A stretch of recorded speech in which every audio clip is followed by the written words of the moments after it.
Il croyait l'avoir enterrée sous les vagues de l'océan, mais il avait commis une erreur fatale. Il l'avait laissée en vie. Et une femme revenue des morts n'a plus rien à perdre et tout à reprendre. Cassie se tenait devant sa coiffeuse, un miroir au cadre doré renvoyant l'image d'une femme amoureuse. C'était le jour de leur 5e anniversaire de mariage, 5 ans avec Olivier. Depuis des semaines, elle préparait méticuleusement une célébration intime, un trésor de souvenirs et d'attention, des vœux personnalisés qu'elle avait écrits en secret, ses plats préférés qu'elle avait appris à cuisiner en cachette et un album photo retraçant leur histoire, de leur premier rendez-vous maladroit à leur mariage sous un ciel d'été. Elle accrocha avec soin une broche dorée en forme de cœur sur son chemisier bleu marine, le symbole de tout ce qu'elle voulait reconstruire. Mais ce matin-là, Olivier l'avait devancée.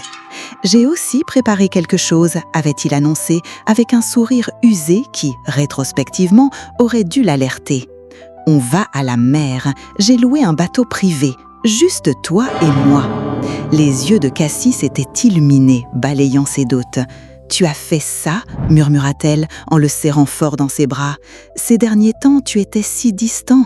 J'ai cru que tu avais oublié. » Il la serra à son tour, mais ses bras étaient rigides, son étreinte vide. Elle ne le remarqua pas, aveuglée par l'espoir. Pour elle, ce voyage était un renouveau. Pour Olivier, c'était une conclusion. Arrivée au quai privé, la brise marine caressa les boucles de Cassie. « C'est magnifique », souffla-t-elle, fermant les yeux pour respirer l'air salin. Elle ne vit pas Valérie, vêtue de blanc, assise dans une voiture garée à distance, les observant monter à bord du yacht luxueux. Alors que le bateau s'éloignait, glissant sur une mer d'huile sous un soleil couchant, Olivier servit du vin. « À nous !» lança Cassie, levant son verre. « À un nouveau départ !» Ils échangèrent un sourire, le sien sincère, le sien une façade glaciale. Elle parla sans s'arrêter de leurs premiers souvenirs, du rire d'Olivier qui lui manquait et de son envie d'avoir un enfant bientôt. Olivier acquiesçait sans réellement écouter, son esprit ailleurs, calculateur. « Viens au bord, dit-il à l'approche du crépuscule. On pourrait prendre une photo avec la lumière derrière nous. » Cassie éclata de rire. « Tu veux encore des photos avec moi ?» plaisanta-t-elle. Elle s'approcha du bord, bras ouverts, cœur débordant. Il se plaça derrière elle. Et pendant 1 seconde, le monde s'arrêta. Puis, en un seul geste, tout bascula. Le cri de Cassie déchira l'air alors qu'une poussée ferme et délibérée la projeta dans le vide. Son corps heurta violemment l'eau froide et sombre. Olivier recula, haletant, jouant une panique qu'il ne ressentait pas. L'océan engloutit sa femme sans un bruit. Avec un calme glacial, il jeta son écharpe en soie après elle, un dernier accessoire pour la scène macabre. « Adieu, Cassie » murmura-t-il, avant de retourner sur le pont. Quelques minutes plus tard, il sortit son téléphone. « Ici le capitaine Olivier » dit-il d'une voix tremblante à la garde côtière. « Ma femme, elle a glissé, elle est tombée par-dessus bord. » Les recherches duraient jusqu'au crépuscule, mais tout ce qu'ils retrouvèrent fut l'écharpe, flottant seule à la surface. Sur la côte, Valérie attendait dans la villa qu'Olivier avait discrètement louée à son nom. Quand l'appel arriva, elle sourit en se servant un verre de vin. « C'est fait » dit la voix d'Olivier à l'autre bout du fil. Elle est partie. L'affaire fit la une des journaux. Une chef d'entreprise disparue en mer, drame conjugal, accident tragique. Olivier, vêtu de noir, s'assit face aux caméras, son regard éteint, ses yeux rougis par des larmes forcées. « C'était l'amour de ma vie », dit-il d'une voix rauque. La nation pleura avec lui. Mais loin du tumulte de Lagos, dans une petite cabane de pêcheurs, une jeune femme gisait, inconsciente. Elle avait été trouvée échouée, agrippée à un morceau de bois flottant. 2 pêcheurs, Adé et Kouni, l'avaient confiée à la guérisseuse du village, une vieille femme sage qu'on appelait Maman Hérette. Pendant des jours, la femme resta dans un sommeil sans rêve. Mais la vie n'avait pas dit son dernier mot. Ses doigts bougeaient, ses lèvres murmuraient un nom. Un soir, ses yeux s'ouvrirent brusquement. Vifs, perdus, affolés. Qui suis-je » souffla-t-elle. La mère lui avait pris ses souvenirs, mais pas son esprit combatif. Pendant ce temps, à Lagos, un homme ne croyait pas à cette histoire. Jonathan, le meilleur ami de Cassie et son ancien associé, avait toujours trouvé Olivier ambitieux, mais jamais meurtrier. Pourtant, quelque chose clochait. La façon dont Valérie s'est insérée dans la vie d'Olivier si rapidement, la façon dont l'entreprise de Cassie était absorbée par la sienne. Jonathan commença à fouiller, discrètement. Il interrogea d'anciens collègues, pressa l'avocat chargé de la succession. Plus il creusait, plus ses soupçons devenaient des certitudes. Dans la hutte de maman Hérette, Cassie, qu'on appelait désormais Ariana, commençait à se souvenir. Des fragments d'abord. Le visage d'un homme aux yeux froids, une poussée, la sensation de l'eau glaciale. Une nuit, alors qu'elle dessinait frénétiquement des formes sur du papier, des bateaux, des yeux, le dos d'un homme, elle se regarda dans un petit miroir. Quelque chose dans ses propres yeux la fit reculer. « N'aie pas peur de toi-même », lui dit doucement maman Hérette. « Tu es bien plus que ce que tu as oublié. » Les cauchemars, eux, ne la quittaient jamais. Dans ses rêves, Ariana était toujours sur ce bateau, les bras tendus. Puis le froid, une main qui pousse et la trahison, plus lourde que la mer. « J'ai l'impression d'avoir aimé quelqu'un, confie-t-elle à maman Hérette, et qu'il a essayé de me tuer. » La vieille femme lui tendit une petite boîte en bois. À l'intérieur, l'écharpe, la bague et un médaillon contenant une vieille photo de mariage. Un homme, une femme, un sourire figé dans le temps. Ariana resta figée.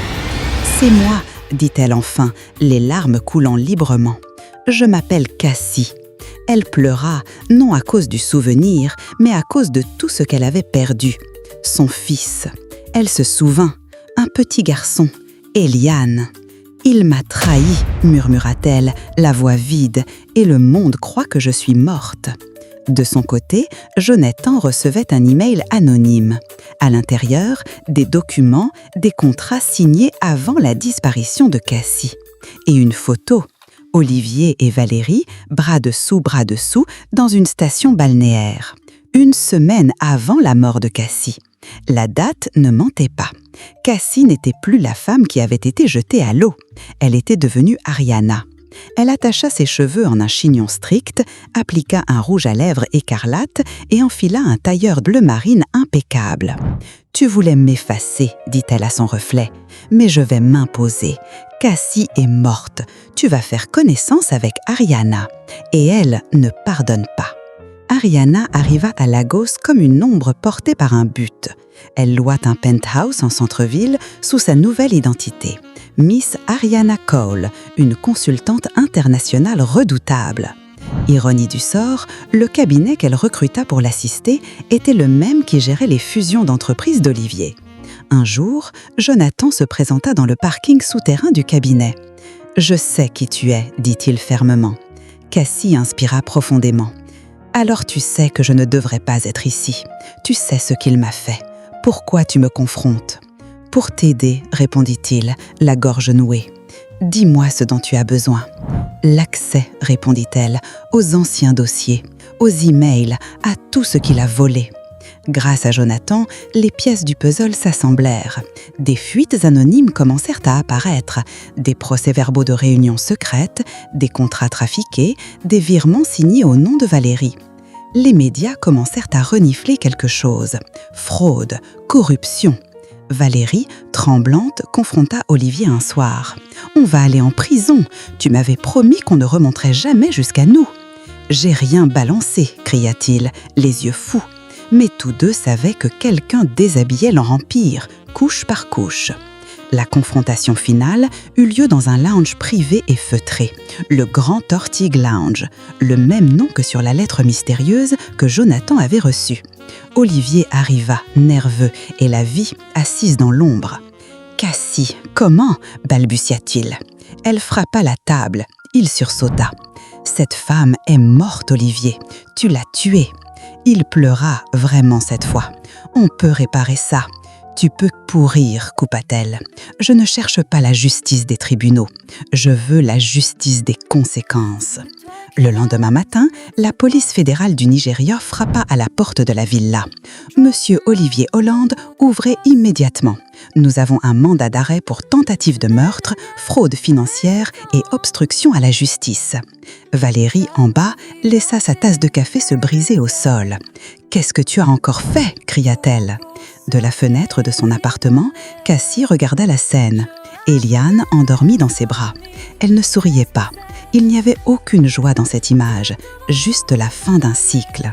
Quelques semaines plus tard, dans une salle de conférence surplombant la ville, Cassie, dans un tailleur blanc immaculé, se tenait devant le nouveau conseil d'administration. Son fils, Eliane, tenait sa main. Depuis ce matin, la justice m'a rétablie comme fondatrice légale et unique héritière de cette entreprise. Je viens reprendre ce que j'ai bâti. 3 ans plus tard, jour pour jour, Cassie retourna sur ce quai. Habillée de blanc, la main d'Eliane fermement ancrée dans la sienne. « C'est ici que c'est arrivé » demanda-t-il. « Oui » répondit-elle, « mais ce lieu ne me possède plus. » Elle s'agenouilla. « Non, mon ange, la mer a voulu me prendre, mais à la place, elle m'a enseigné. »« Quoi donc » demanda-t-il, curieux. Elle sourit. « Que se noyer n'est pas une fin. C'est une pause avant de remonter. » La vraie force ne réside pas seulement dans le fait de survivre, mais dans la manière dont on renaît après la trahison. On peut être blessé, trahi, effacé, mais tant que l'on respire, on peut reprendre ce qui nous appartient avec grâce, dignité et vérité. Que pensez-vous de cette histoire? Partagez vos avis dans les commentaires. Merci d'avoir regardé, aimez et abonnez-vous et partagez l'histoire à vos proches. À bientôt!